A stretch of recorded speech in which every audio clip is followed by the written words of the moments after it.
જ્ઞાની બેનને વોટ દૂતો હતો તો એની સમાજમાં જીતી તો ચમ અમન થોડી મૂકી ના જીતી એટલે આ દાડાથી તમને કોઈ સમાજની છોડી ફૂપી નહીં, આપણા સમાજની ભીલ સમાજની. અમે પ્રેશર કર્યું તો બેનનું વોટ દૂતું હતું ને એને સરકારની હતી તો એનું રાજ હતું હા. તો અહીંયા ચમ મને એમ ના કીધું કે ભાઈ થોડી મૂકી જો એની સમાજ હતી ને તોણે કેવું હતું ના, એ કે ભાઈ વાત તમે ગરીબોની છોડે લઈને આવતો રહ્યો છે થોડી મૂકી દીધો હવે તમે શું કહેવા માંગો છો? વોટ આલવું કે ના આલવું?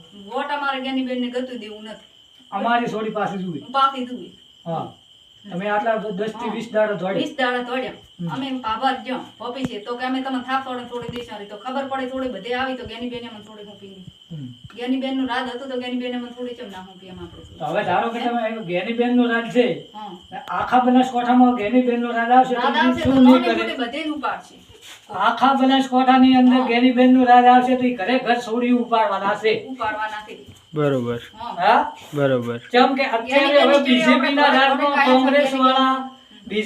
રાજમાં કોંગ્રેસ વાળા છે બનાસકાંઠાની અંદર દીવ તાલુકાની અંદર છોડી ઉપાડતા હોય તો આખા રાજની અંદર ઈ શું નહીં કરે?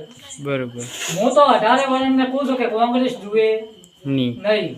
કેમ કે આજે આપણી ભીલ સમાજની ઉપાડી છે, કાલે ગમે ત્યારે કોઈ પણ સમાજની ઉપાડશે.